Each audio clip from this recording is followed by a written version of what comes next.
The hotel Folio wasn't supposed to come to me, but it did, and the moment I saw those two words, 2 guests, everything I thought I knew about my marriage started to come apart in complete silence. My name is Ethan Carter, I'm 37 years old, a financial analyst based in Chicago, the kind of guy who lives by numbers, by patterns, by things that add up, and for 12 years I believed my life did exactly that: steady job, a mortgage in a quiet suburb, a wife who kissed me goodbye every Monday morning before heading out on what she called her work trips. Olivia always said her job required flexibility. Late flights, early meetings, cities that blurred together, and I never questioned it because trust, to me, wasn't something you audited, it was something you gave freely until proven otherwise, and for over a decade, there was nothing to prove otherwise. That email came in at 11:42 p.m. on a Thursday. I remember the time because I was still at my desk going over quarterly projections, the office mostly empty except for the low hum of fluorescent lights and the distant echo of a cleaning crew down the hall. It was supposed to be routine, just another automated receipt forwarded to our shared account, something we set up years ago for convenience, utilities, subscriptions, the occasional travel confirmation, nothing unusual, nothing urgent, just data flowing where it was supposed to go. But when I clicked it open, something felt off before I even understood why. The subject line read like any other, "Thank you for your stay," and beneath it, the logo of a hotel chain I recognized, one Olivia had mentioned before in passing. Somewhere she said she stayed during a conference in Denver. I almost closed it, assuming it was just another business expense she'd file later. But then my eyes caught a detail that didn't sit right: the date. It didn't match the timeline she told me. She was supposed to be in Seattle this week, not Colorado, and for a second I thought maybe I'd remembered wrong, maybe I'd mixed up the schedule like people do when life gets repetitive. But then I kept reading. Check-in Tuesday, 7:18 p.m. Checkout Thursday, 9:03 a.m. Room type, king. Suite. And then the line that made everything go still: 2 guests. I didn't react, not the way people think they would. There was no sudden anger, no dramatic realization, just a quiet shift somewhere deep in my chest, like a number that refuses to balance no matter how many times you run it. I leaned back in my chair and read it again, slower this time, every line, every charge: room service at 11:56 p.m., breakfast for 2 the next morning, a late checkout fee, all of it neat, itemized, impossible to misinterpret, the kind of document that doesn't lie. Because it doesn't need to. I told myself there had to be an explanation. There always is, maybe a colleague, maybe a shared booking error, something simple, something boring, because real problems don't announce themselves like this. They don't arrive in clean, formatted emails at the end of a long workday. But even as I tried to rationalize it, something else was already happening, something colder, more precise. I started noticing the gaps. The things I had ignored before, the way Olivia had been more distant lately. The way her stories about these trips had gotten shorter, less detailed, like she was editing them in real time, the way she stopped sending photos from airports or hotel rooms, little things that meant nothing on their own but together formed a pattern I couldn't unsee anymore. I closed the email, not because I was done with it, but because I knew this wasn't something you react to immediately, this was something you understand first. And as I sat there in that quiet office, staring at my reflection in the darkened monitor, I realized something I hadn't expected. I wasn't afraid of what the truth might be. I was afraid of how long it had already been there without me noticing. Because if there's one thing I've learned working with numbers, it's that the biggest losses don't come from sudden shocks, they come from small discrepancies that go unchecked until they become impossible to ignore. And right then, in that moment, I knew this wasn't just an email, it was the first piece of something much bigger, and I was done looking away. I did not confront her that night, and that was the part that would have surprised anyone who thought they knew me, because on the surface I have always been a straightforward man, the kind who prefers clear answers over lingering questions, but something about that email changed the way I approached everything. It was no longer about what I felt, it was about what I could prove, and proof requires patience. I reopened the folio and went through it again, slower this time, not as a husband looking for reassurance but as an analyst looking for inconsistencies, the timestamps first, because time does not lie unless someone forces it to, and the more I compared it to the itinerary Olivia had mentioned earlier that week, the less it made sense. She had told me her flight to Seattle left Tuesday afternoon.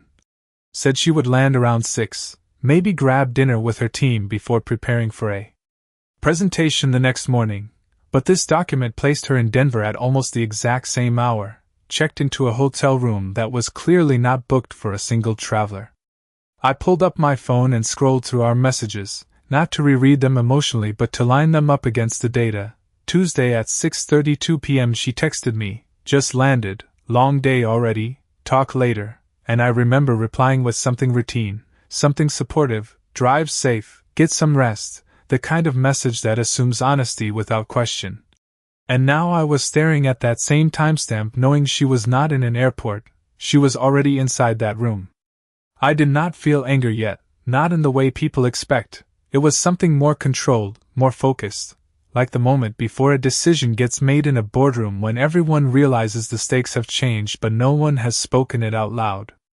I noticed another detail then, something smaller but somehow louder, the payment method. It was not her corporate card, it was our joint account, the one we use for household expenses, groceries, mortgage payments, normal life, and seeing that number attached to this kind of charge did something different. It pulled this out of the abstract and dropped it directly into reality.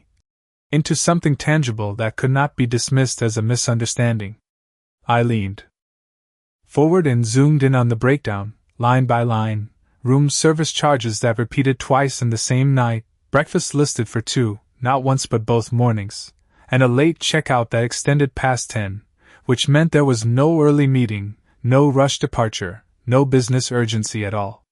That was when the pattern stopped being a suspicion and started becoming a structure, something intentional, something repeated, something practiced. I sat there for a long time without moving, the office clock ticking louder than it should have, each second marking the distance between what I thought my life was and what it might actually be, and I realized I had a choice. I could call her right then, demand an explanation, force a confrontation based on one document, or I could do something else, something harder, something that required restraint. I chose the second option without saying it out loud, because if this was what it looked like, then one piece of evidence was not the story, it was just the opening line, and I needed to understand the rest before I said a single word. So instead of dialing her number, I closed the messaging app, opened a new tab, and searched for the hotel itself, its location, its layout, its booking policies, anything that could give me context, not because I was trying to confirm what I already suspected, but because I wanted to see how far this went, how deep the discrepancy really was. And as I looked at the photos of that place, the lobby, the suites, the kind of quiet luxury designed for privacy, I felt something settle inside me, not panic, not even sadness, just clarity, the kind that comes when you stop asking if something is wrong and start asking how long it has been that way, because whatever this was, it did not begin this week. And I had a feeling it was not going to end with a simple conversation either. I did not tell Olivia anything the next morning, and that silence became the most deliberate decision I had made in years. Because once you start asking questions, you lose control of how the answers come back, and I was not ready to give that up yet. She called me around 8:15 a.m., her voice smooth, casual. Exactly the way it had always been on these trips, like nothing in her world required explanation, and for a moment, if I had not seen that document the night before, I would have believed every word without hesitation.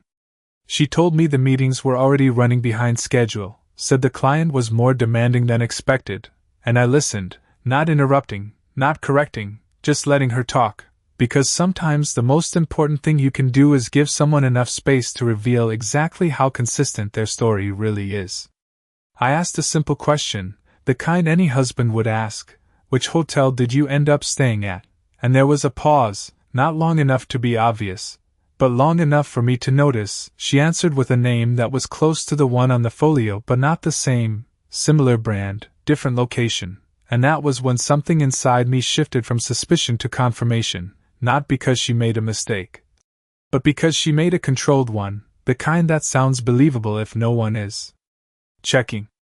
I kept my tone even, said it sounded nice, asked if she got any rest, and she laughed lightly, said barely, too much work, too many deadlines, and I almost admired how easily the narrative came together for her, how practiced it felt, how normal it sounded to anyone who was not comparing it against something concrete. After we hung up, I did not sit there processing emotions. I moved, because once you understand that something is off, staying still only delays the inevitable. I went back to that folio and started looking for anything that could tie it to a larger pattern, anything that suggested this was not a one-time discrepancy. I searched our email history using the same hotel name, not expecting much at first, but then one result turned into 3, then 5, then more, each one spaced out over months, sometimes different cities, sometimes the same chain, but always with small similarities, late check-ins, extended stays, charges that mirrored the same structure, and every single one had been routed through that same shared inbox. Buried among hundreds of normal transactions, invisible unless you knew what to look for. That was when the realization stopped being theoretical. This was not new, it had just never been noticed. I leaned back again, staring at the screen, feeling that same quiet clarity from the night before settle deeper, because now it was not about whether something had happened, it was about how long it had been happening without interruption, and that question carried more weight than anything else. I pulled out a notepad, something I had not done in years outside of work, and started writing down dates, locations, amounts, building a timeline not as a husband trying to understand his marriage, but as someone assembling a case, because that is what this had become whether I wanted it to or not. Each entry added another layer, another confirmation, another piece that fit too well to be coincidence, and with every line, I felt less confused and more certain, not in an emotional sense, but in a structural one, like solving an equation where the answer becomes obvious long before you finish writing it out. And somewhere between the third and fourth entry, I realized something else, something that changed the way I was going to handle everything moving forward. If this had been happening repeatedly, then there was a system behind it, a routine, a rhythm she relied on, which meant it could be predicted, and if it could be predicted, it could be tested, and that meant I did not have to guess anymore, I just had to wait for the next move. I did not rush the next step because rushing would have turned this into a reaction instead of a strategy, and by that point I understood something clearly. Whatever was happening in my marriage was not built overnight, which meant it could not be dismantled in a single moment either. Patterns reveal themselves best when you stop interfering with them, so I let everything continue exactly as it had, the same morning routines, the same brief phone calls, the same predictable rhythm that had once felt like stability, and now felt like something else entirely. Olivia returned home 2 days later, rolling her suitcase through the front door with that same practiced smile, the kind that looks natural until you know where to look, and I watched her the way I never had before, not as a husband welcoming his wife back, but as someone observing details that used to pass unnoticed. She hugged me, light, quick, just enough to maintain the appearance of closeness, and I noticed the timing, how it ended a fraction too soon, how her eyes scanned my face as if checking for something, a reaction, a question, anything that might suggest I knew more than I was supposed to. I gave her nothing, just a calm smile, asked how the trip was, and she moved into the story without hesitation. Seattle, long meetings, difficult clients, the same narrative she had already tested over the phone, consistent, controlled, almost polished. I nodded along, listening to every word, not because I believed it, but because I was measuring it, comparing it against what I already had, and the gap between those two versions of reality kept widening in a way that felt almost clinical. That night, after dinner, while she unpacked upstairs, I stayed in the kitchen and opened my laptop again, not to revisit the old evidence but to prepare for the next step, because by now it was no longer about discovering what had happened, it was about confirming what would happen next. I checked her calendar, something we both had access to for years, originally set up for convenience, coordinating schedules, planning vacations, normal life, and there it was, another trip already marked for the following week, 3 days, labeled simply as client meetings in Phoenix, the same vague wording, the same lack of detail, the same structure I had seen before. I did not feel surprised, I felt something else, something closer to certainty, because now I had something concrete to work with, a future event that followed the exact same pattern as the ones I had already mapped out. I pulled up the previous folios again, cross-referencing locations, dates, even the days of the week, and the pattern held: midweek departures, short stays, always just long enough to justify a business explanation but never long enough to raise obvious questions. It was consistent in a way that made it predictable, and predictability is something you can test. I sat there for a long time, staring at that calendar entry, feeling that same controlled calm settle deeper, because the situation had shifted without her knowing it. She thought she was maintaining a system, but now I was the one studying it. Upstairs, I could hear drawers opening and closing, the soft rhythm of her moving through our bedroom, completely unaware that the structure she relied on was no longer invisible. I closed the laptop slowly and leaned back in my chair, not thinking about confrontation, not yet, but about timing, because if I moved too early, I would only confirm what I already knew. But if I waited, if I let this next trip happen exactly the way the others had, then I would not just have evidence, I would have certainty, the kind that does not leave room for interpretation. And for the first time since that email arrived, I understood exactly what I was going to do next. I was going to let the pattern repeat itself one more time, but this time, I would be there to see it. The next few days felt almost identical to every other week we had lived through, and that was exactly what made them different. Because once you see the pattern, normal stops feeling normal and starts feeling like a script being followed line by line. I did not change anything on the surface. I still woke up at the same time, still made coffee the same way, still asked Olivia about her day in that casual tone that had always defined us, and she responded just as smoothly, like nothing had shifted between us, like there was no reason for anything to shift at all. But underneath that routine, something else was happening. Something quiet and deliberate. I was watching, not in a suspicious way, not checking her phone or following her around, but observing the rhythm of her behavior, the timing of her messages, the way she referenced her upcoming trip without giving too much detail, always just enough to sound complete but never enough to invite questions. She mentioned Phoenix twice over dinner, once casually, once with more emphasis, like she was reinforcing the narrative in advance, and I noticed how she framed it. Early meetings, tight schedule, limited availability, the same structure she had used before, the same way of setting expectations so that any gaps would seem reasonable later. I nodded along, asked a few simple questions, nothing probing, nothing that would disrupt the flow, and she answered without hesitation, which told me something important. This was not improvisation, this was repetition. That night, after she went to bed, I stayed downstairs longer than usual and opened my laptop again, not to search for more past evidence, but to prepare for what was coming next, because by now it was no longer about whether something would happen, it was about confirming that it would happen exactly the way I expected. I booked a flight to Phoenix for the same day she was scheduled to leave, a late afternoon departure that would land me within an hour of her supposed arrival, and I did it quietly, using my own account, not the shared one, not leaving any trace that could circle back to her. Then I searched for the same hotel chain that appeared on the previous folios, filtering locations in Phoenix, narrowing it down to a few possibilities based on pricing, layout, and availability, and one of them stood out immediately: the same pattern of suite options, the same structure of services, even the same language used in their booking descriptions. I did not hesitate. I reserved a room there under my name, selecting a check-in time that aligned closely with hers, not too obvious, not too far apart, just enough to place me inside the same environment without raising suspicion.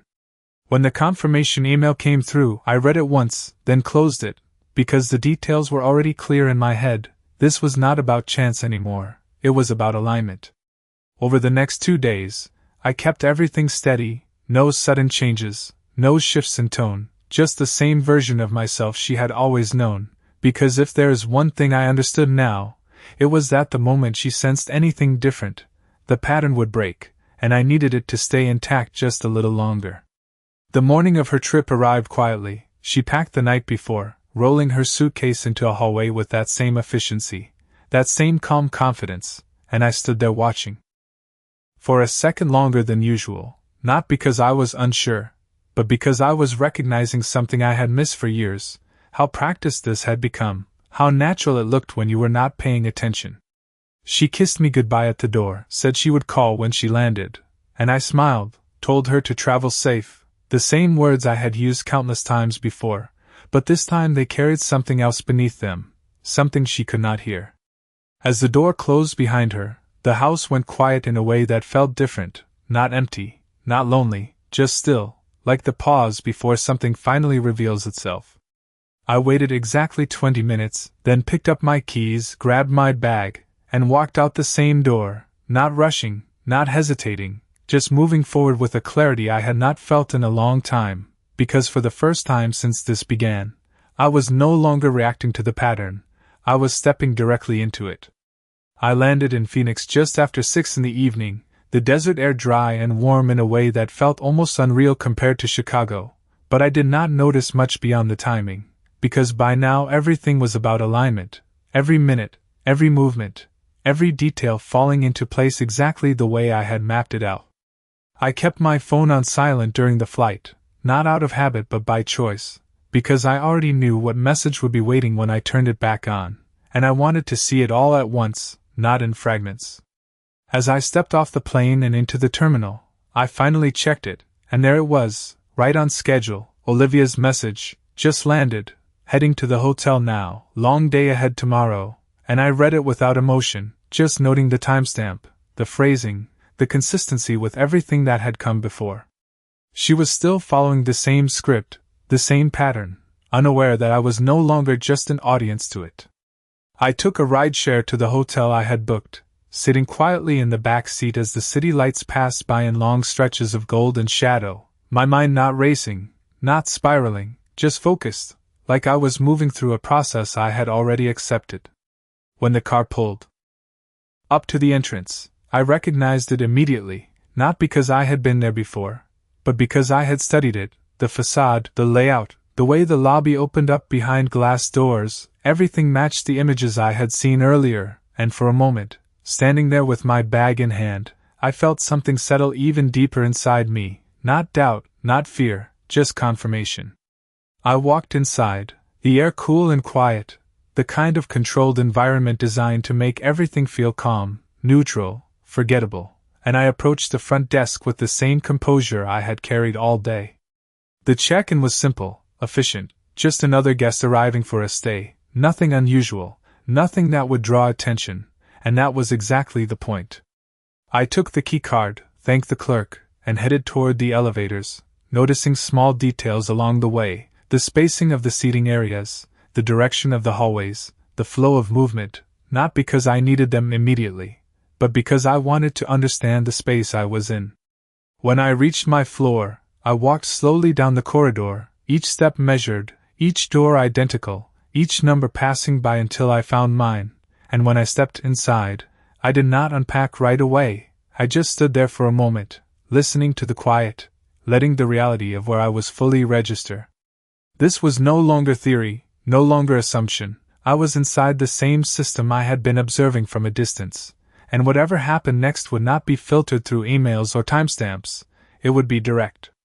I set my bag down, placed my phone on the table, and opened the window slightly, letting in a faint rush of warm air from outside, the city humming somewhere below. Then I did something simple, something that might have seemed insignificant to anyone else. I opened the hotel directory and checked the room service hours, the amenities, the small details that had appeared on every folio I had studied, and everything matched, every line, every option, every structure exactly the same. I sat down on the edge of the bed, my hands resting loosely in front of me, not tense, not shaking, just still, and I looked at the time. Calculating, aligning, because if the pattern held, she would already be here, somewhere in this building, moving through the same quiet hallways, following the same routine she had followed before. And for the first time since this began, I was no longer asking what was happening, I was waiting to see it with my own eyes. I waited about 20 minutes before leaving my room, not because I needed time, but because I understood timing was everything now, and moving too soon would only disrupt the pattern I had spent days confirming. The hallway outside was quiet, the kind of silence that makes every step sound louder than it actually is, and I walked toward the elevators with the same calm pace I had kept all day, not rushing, not hesitating, just blending into the environment like any other guest.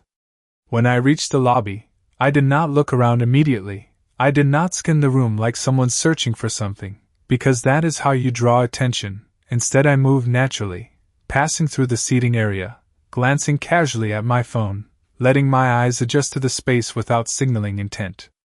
The lobby was exactly what I expected: soft lighting, low voices, people coming and going without noticing each other, a place designed for privacy. And that detail mattered more than anything else, because it explained how this could happen repeatedly without disruption. I took a seat near the far side, angled just enough to see the front entrance and the elevator bank at the same time, and then I waited, not impatiently, not anxiously, just observing. Minutes passed without anything unusual, just the steady flow of travelers, a couple checking in, a man walking through with a briefcase, a family heading toward the elevators, all of it ordinary, all of it irrelevant, and then the door opened again.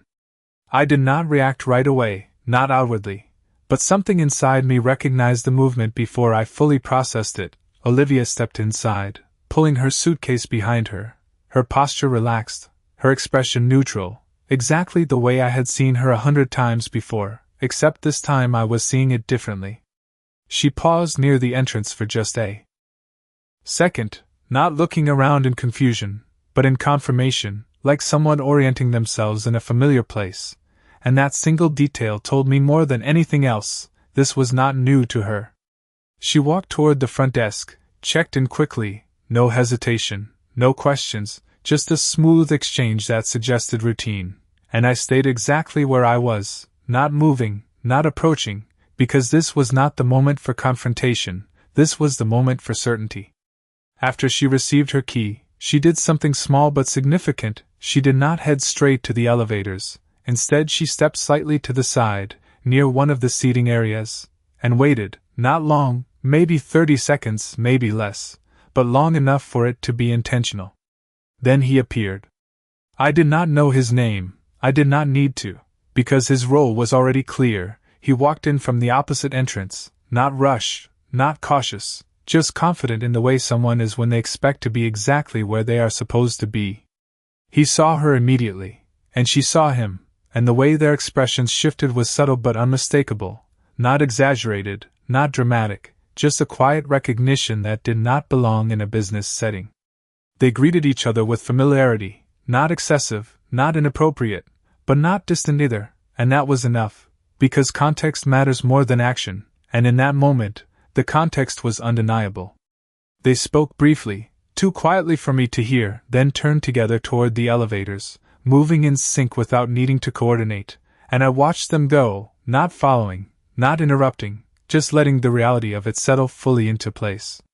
There was no confusion left, no missing piece, no alternative explanation waiting to be discovered, just a complete picture that matched every detail I had already uncovered. I sat there for another minute after they disappeared, my hands resting calmly in front of me, my breathing steady, because what mattered was not what I felt, but what I now knew without any doubt, and as I stood up and walked back toward the elevators myself, I realized something had changed in a way that could not be undone. This was no longer about suspicion, or even proof, this was about what I was going to do with it.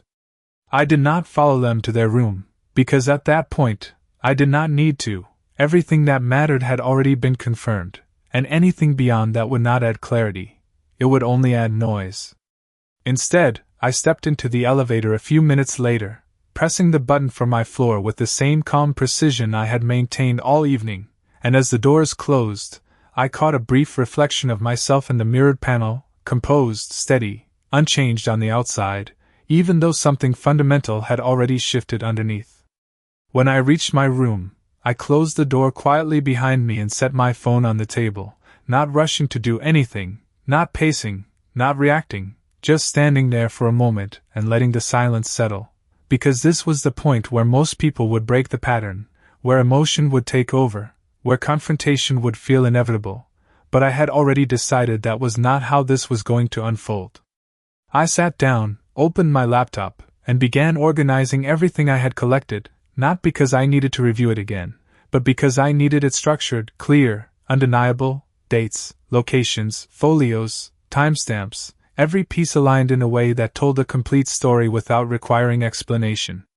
I created a single file, something simple, something clean, a timeline that started months back and led directly to tonight, each entry supported by documentation, each detail reinforcing the same conclusion, and as I built it, I realized something important.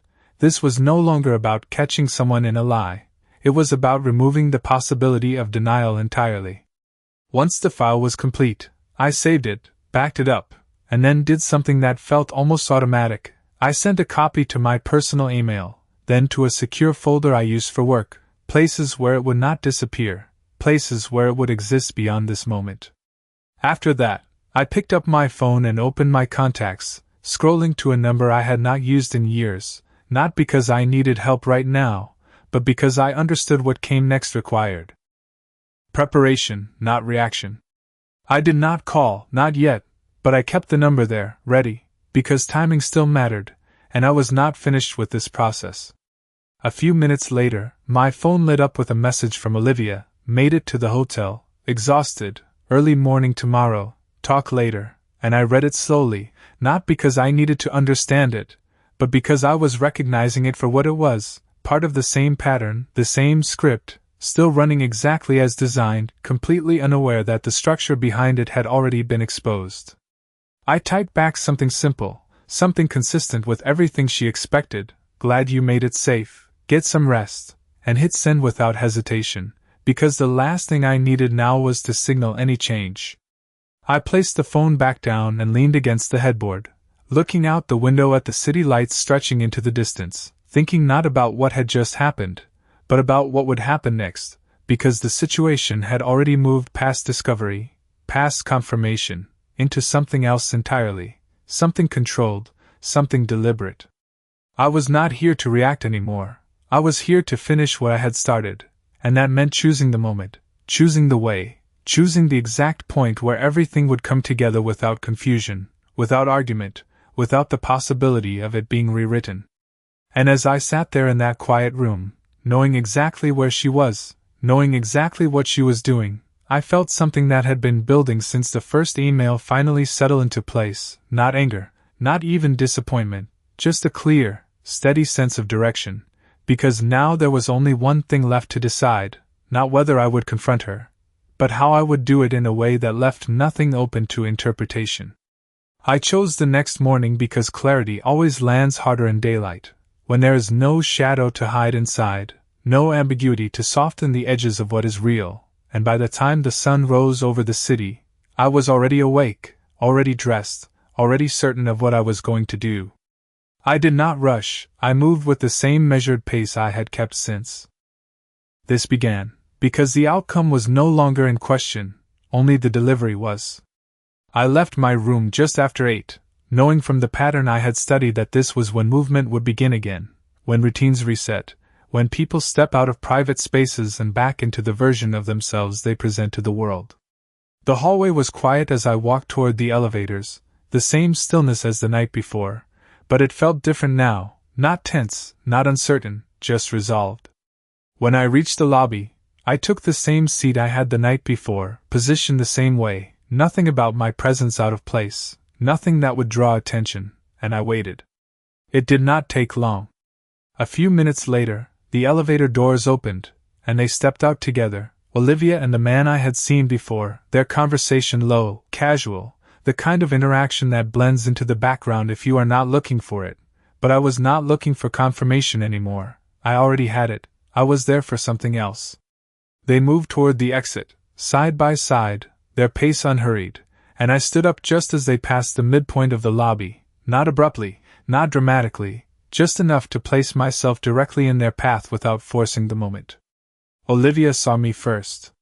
It happened in a fraction of a second, the way recognition hits before the mind has time to process it, her expression shifting, not into panic, not into anything obvious, but into something incomplete, like a thought that could not finish forming. She stopped walking. The man beside her slowed as well, looking between us, trying to understand a context he was not part of. I did not raise my voice, I did not step closer than necessary, I simply stood there, calm, steady, exactly the way I had been through all of this, because this moment was not about emotion, it was about certainty. I looked at her and spoke in the same tone I had used for years, the same voice she trusted, the same voice she had been speaking to on the phone just hours before, and I said, "I thought you said this was Seattle." There was no accusation in it, no anger, just a statement anchored in reality, and that was enough. She did not answer right away, because there was no version of the story that could fit what was in front of her, no adjustment that could realign the narrative she had been maintaining with the situation she was standing in. The silence stretched, not long, but long enough to make the truth unavoidable, and I did not fill it, I let it sit there, because sometimes the absence of words says more than anything else. I reached into my bag and pulled out a single printed page, the timeline I had built, clean, organized, undeniable, and I handed it to her without a word, not as a gesture of anger, but as a closing statement, something complete, something that required no explanation. She took it slowly, her eyes moving across the lines, the dates, the locations, the structure of something she had believed was invisible, and I watched as the realization settled in, not all at once, but in layers, each detail removing another piece of the story she had relied on. I did not wait for a response. I did not ask for one, because there was nothing left to discuss. Everything that needed to be said had already been laid out in front of her.